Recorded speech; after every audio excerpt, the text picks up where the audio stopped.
সূরা আল-আনআমের 44 নম্বর আয়াত তেলাওয়াত করেছি।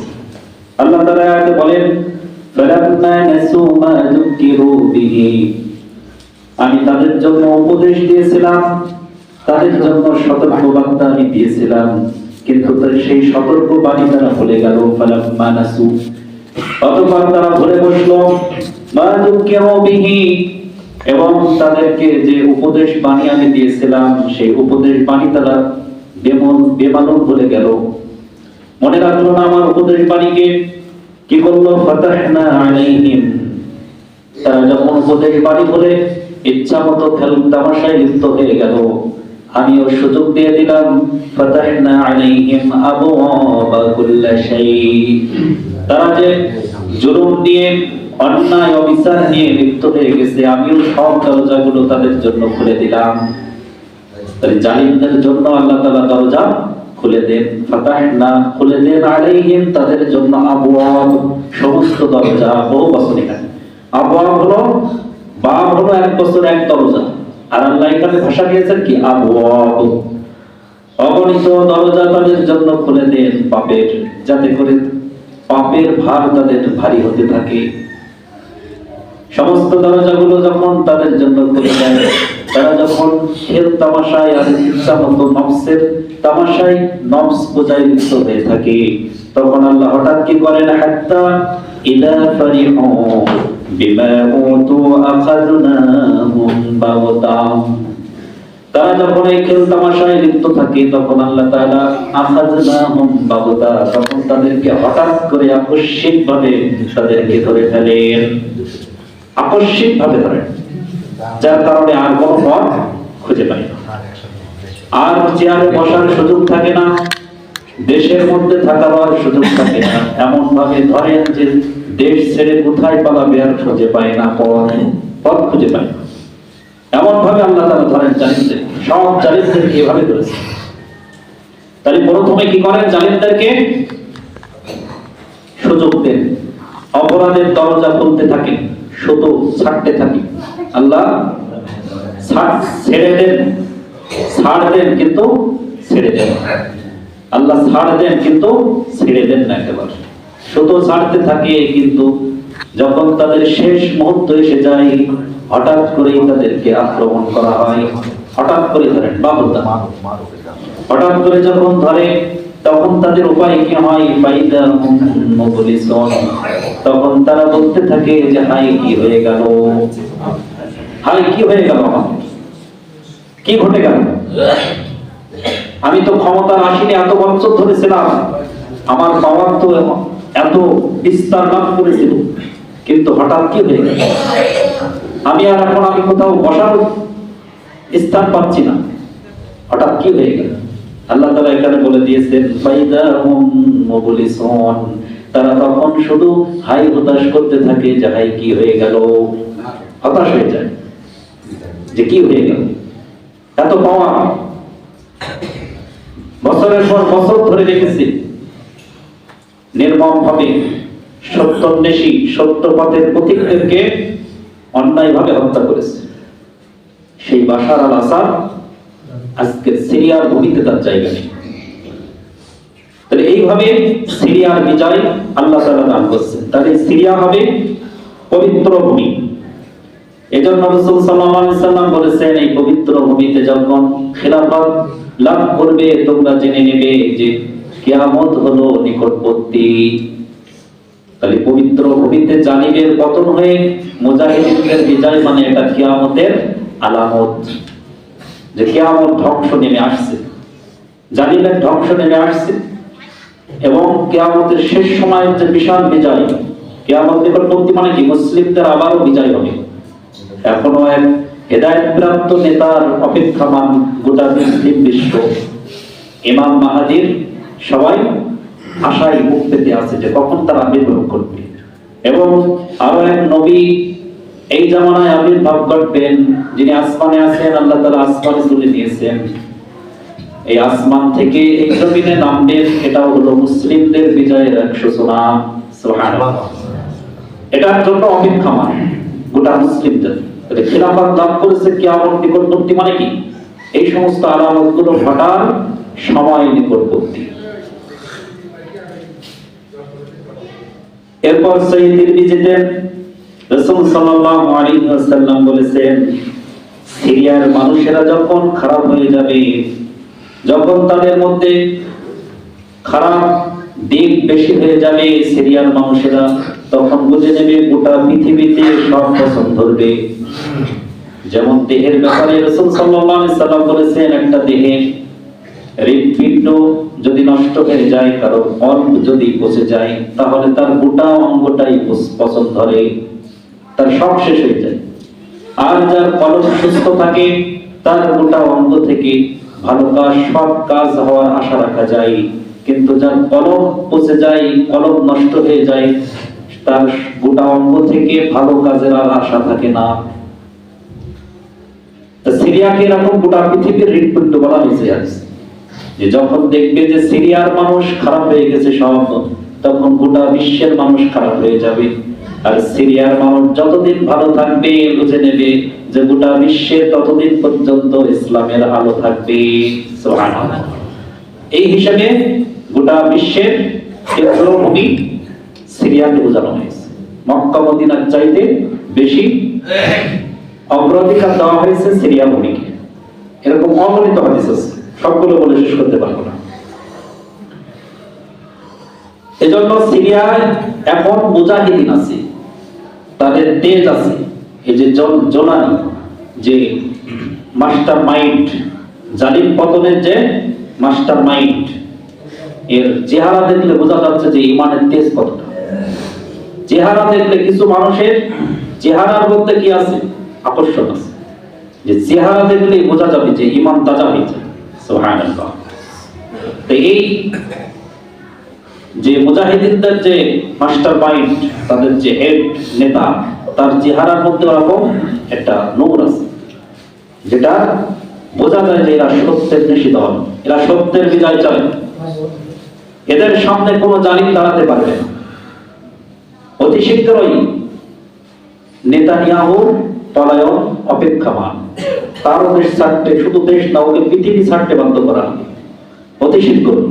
দখল করে নেবে সিরিয়া, দখল করবে নেতানিয়াহু, অত সহজ না। যত বড় জালিম, তার পতন তত নিকটবর্তী। এখন গোটা বিশ্বে এখন কোরআন হাদিস রিসার্চ করে অনেক বড় বড় স্কলাররা এটাই মন্তব্য করছে যে এখন জালিমের পতন যখন শুরু হয়। নেতাহু একের দিনে 420 ডে বোম্বিং করেছে সিরিয়া। হ্যাঁ, করেছে। একদম মানে সিরিয়ার যে হৃৎপিণ্ডগুলো সবগুলো ধ্বংস করে দিয়েছে। কিন্তু জালিমের পতন যখন শুরু হয়, ওইভাবে হয়। দেখা যায় যে বিশাল কিছু ঘটাইছে, কিন্তু তার পতন নিকটবর্তী। যার বাড়ানি যত বেশি বাড়ছে, দেখা যাচ্ছে তার পতন তত নিকটবর্তী। এজন্য আমাদের ভূমি, সিরিয়া ভূমি, ফিলিস্তিন এবং সিরিয়ার যখন বিজয় হয়েছে, অতি শীঘ্রই ফিলিস্তিনও বিজয় হবে আশা করা যায়। আল্লাহর কাছে দোয়া করবেন ইনশাআল্লাহ যে মুসলিমদের বিজয় হলে পৃথিবী শান্ত থাকে, আর মুসলিমরা নির্যাতিত হলে পৃথিবীকে অশান্ত করে তুলবে এই সমস্ত জালিমরা।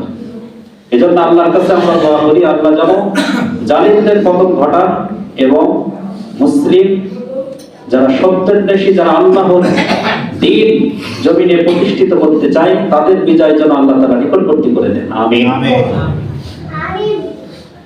এরপরে ইয়ামান থেকে, ইয়ামানের হাজরামাউত অঞ্চল থেকে, আমি সিরিয়া সম্পর্কে রাসূল সাল্লাল্লাহু আলাইহি সাল্লাম কি ভবিষ্যৎবাণী করেছেন সেগুলো সম্পর্কে আলোচনা করছি। ইয়ামানের হাজরামাউত অঞ্চল থেকে অগ্নির উৎপাত ঘটবে, আগুন। এই আগুনগুলো মানুষদেরকে সব তাড়িয়ে নিয়ে সিরিয়ার দিকে চলে যাবে। এটা হলো সহিহ মুসলিমের হাদিস যে ইয়ামানের হাজরামাউত অঞ্চল থেকে একটা আগুনের উৎপাত ঘটবে, সেই আগুনগুলো সমস্ত মানুষদেরকে তাড়িয়ে সিরিয়ার দিকে নিয়ে যাবে। আর সিরিয়াকে কি বলা হয়েছে হাদিসে, যেটা হলো কিয়ামতের ময়দান। সিরিয়ার দিকে মানুষ নিয়ে যাওয়া হবে সর্বশেষ সময়, এবং সিরিয়া হবে কিয়ামতের ময়দান। ওখানেই সমস্ত বিচার আচার করবে। গোটা এই পৃথিবীতেই কিন্তু কিয়ামত হবে। কিয়ামত কোথায় হবে? এই পৃথিবীতে এই সব ধ্বংস হয়ে সব সমান হয়ে যায়। আসমানগুলো সব নেমে এসে সমুদ্রগুলোকে সব সমান করে দিবে, দিয়ে গোটা পৃথিবী একটা বিশাল ময়দানে পরিণত হবে। এবং এই ময়দানেই মানুষ যত ভালো কর্ম খারাপ কর্ম সব এই ময়দানেই করেছে। এই জন্য আল্লাহ তাআলা বিচারটাও এই ময়দানেই করবেন। এরপরে সিরিয়া সম্পর্কে রাসূল সাল্লাল্লাহু আলাইহি সাল্লাম বলেছেন, সিরিয়ার রাজধানী হলো দামেস্ক। এই সিরিয়ার দামেস্কের জামে মসজিদের সাদা মিনারের উপরে হযরত ঈসা আলাইহিস সালাম অবতরণ করবেন। সুবহানাল্লাহ। শেষ সময় এসে কি করবেন? এই সিরিয়ার দামেস্কেই ঈসা আলাইহিস সালামের আবির্ভাব করবে। আর এর আগেও অগণিত অসংখ্য নবী রাসূল এই সিরিয়ার বুকে আগমন করেছেন। সুবহানাল্লাহ। এই সিরিয়ায় অগণিত নবী রাসূল, শুধু নবী রাসূল না, এই যে বুখারী মুসলিম যাদের হাদিস আমরা বর্ণনা করি, আবু দাউদ তিরমিজি, এই সমস্ত হাদিস বিশারদবিদগণ সব কোথায়? এই সিরিয়ার বড় বড় মুহাদ্দিস সব এই দামেস্কের উপরে মিনারের উপরে ঈসা আলাইহিস সালাম অবতরণ করবেন। তখন গোটা পৃথিবীতে দাজ্জালের ফিতনা ছড়িয়ে পড়বে, দাজ্জাল মানুষদেরকে ধোঁকা দিতে থাকবে। ঈসা আলাইহিস সালাম অবতরণ করে তাকে ধাওয়া করবে। এক ধাওয়ায় বাবের লুক নামক স্থানে, কোন স্থানে? সিরিয়ার বাবের লুক নামক স্থানে দাজ্জালকে ধরে ফেলবে এবং ধরার সাথে সাথেই তাকে হত্যা করা হবে। ঈসা আলাইহিস সালামের হাতে দাজ্জালের হত্যা হবে। কোন স্থানে? সমস্ত স্থান সহ রাসূল সাল্লাল্লাহু আলাইহি সাল্লাম বলে দিয়েছেন। তাহলে সেই স্থানটা হবে কোথায়? সিরিয়া। এরপর সর্বশেষ যেটা বলবো, রাসূল সাল্লাল্লাহু আলাইহি সাল্লাম বলেছেন, স্বপ্নের মধ্যে রাসূল সাল্লাল্লাহু আলাইহি সাল্লাম দেখলেন স্বপ্নে, যে আমি স্বপ্নের মধ্যে দেখলাম। আর নবীদের স্বপ্ন কি হয়? ওহী। ইব্রাহিম আলাইহিস সালামের স্বপ্ন কি ছিল? ওহী। ইউসুফ আলাইহিস সালামের যে স্বপ্নের ব্যাখ্যা দিয়েছিলেন ওটাও কি? ওহী। এবং এটাও এই যে রাসূল সাল্লাল্লাহু আলাইহি সাল্লাম স্বপ্ন দেখেন, এটাও কি? ওহী, মানে সত্য ঘটবে। রাসূল সাল্লাল্লাহু আলাইহি সাল্লাম বলেন, আমি স্বপ্নের মধ্যে দেখলাম যে আমার মাথার নিচ থেকে কিতাবকে উঠিয়ে নিয়ে যাওয়া হচ্ছে। আমি তাকিয়ে দেখলাম যে কিতাবকে উঠাই নিয়ে যাওয়া হয়। আমি তাকিয়ে দেখলাম আমার মাথার নিচ থেকে এই কিতাবকে উঠিয়ে নিয়ে সিরিয়ার দিকে নিয়ে যাওয়া হলো, সিরিয়ায় নিয়ে যাওয়া। এখান থেকে বোঝা যায় যত ইলম দ্বীন সমস্ত জ্ঞানী ব্যক্তিরা সব সিরিয়ার দিকে চলে যাবে। আর সেটাই প্রমাণিত হয়েছে যে যত এই যে হাদিস বিশারদবিদগণ, মুফাসসিরগণ সব হলো এই সিরিয়া অঞ্চল থেকে, সামদেশ থেকে। যত বড় বড় জ্ঞানী ব্যক্তি সব কি? ওই সিরিয়া অঞ্চল থেকে। এজন্য সমস্ত জ্ঞান বিজ্ঞান সব কোথায়? মুসলিম বিশ্বের জ্ঞান বিজ্ঞান সিরিয়ায়। ইমাম আবু হানিফা সিরিয়ার অঞ্চলের, ওই অঞ্চলের লোক। এজন্য রাসূল সাল্লাল্লাহু আলাইহি সাল্লাম যে ভবিষ্যৎবাণী করেছেন, এই সবগুলো থেকে বোঝা গেল যে মক্কা মদিনার চাইতেও শেষ জামানায় গুরুত্বপূর্ণ পয়েন্ট হলো এই সিরিয়া অঞ্চল। এইজন্য বর্তমানে মুজাহিদিনদের হাতে যে সিরিয়া অঞ্চল দখল করেছে, তারা জালিমের পতন ঘটিয়েছে, এটাও গোটা মুসলিমদের জন্য একটা গুরুত্বপূর্ণ বিষয়। এজন্য আল্লাহর কাছে দোয়া করেন যে মুজাহিদিনরা যে জালিমের পতন ঘটিয়েছে, গোটা বিশ্বের সব জালিমদের পতন যেন এদের হাতে হয়। সুবহানাল্লাহ। আল্লাহ যেন কবুল করুন। আল্লাহ হাদিসে আসছে, রাসূল সাল্লাল্লাহু আলাইহি সাল্লাম বলেছেন, এক সাহাবী বললেন, রাসূল সাল্লাল্লাহু আলাইহি সাল্লাম বলেন, তিন দেশ যুদ্ধ বাঁধবে, ইয়ামানে এবং ইরাকে এবং সিরিয়া। তখন এক সাহাবী বললেন, ইয়া রাসূলুল্লাহ, তিন দেশ যখন যুদ্ধ বাঁধবে তখন আমি কোন দলে থাকব? তখন রাসূল সাল্লাল্লাহু আলাইহি সাল্লাম বললেন যে তুমি সিরিয়ার সঙ্গে থাকবে, সিরিয়ার পক্ষে থাকবে। কারণ সিরিয়ায় হবে সত্যান্বেষী দল, ওখানে একদল মানুষ থাকবে। আরো বহু হাদিসে আছে যে সিরিয়ার মানুষ এমন কিছু ঈমানী চেতনায় সবার উপরে থাকবে একদল লোক, যারা হিদায়াতের উপরে প্রতিষ্ঠিত থাকবে, এরা হবে সিরিয়ার অধিবাসী। এজন্য সিরিয়ার এই মুজাহিদিনদের অনুসরণ করা, সিরিয়ার মুজাহিদিনদের জন্য বিশেষ করে আমরা দোয়া করব। তাদের এই বাংলাদেশে বসেও তাদের সমর্থনে থাকব। আল্লাহ যেন তাদের হাতে গোটা মুসলিম বিশ্বের বিজয় দান করেন। আমিন। আল্লাহ তাআলা আমাদের সকলকে কবুল করুন। আল্লাহ তাআলা আমাদের সকলকে আমাদের দ্বীনের বুঝ দান করুন। সবাই আল্লাহুম্মা আমিন। আখির দাওয়ানা আলহামদুলিল্লাহ।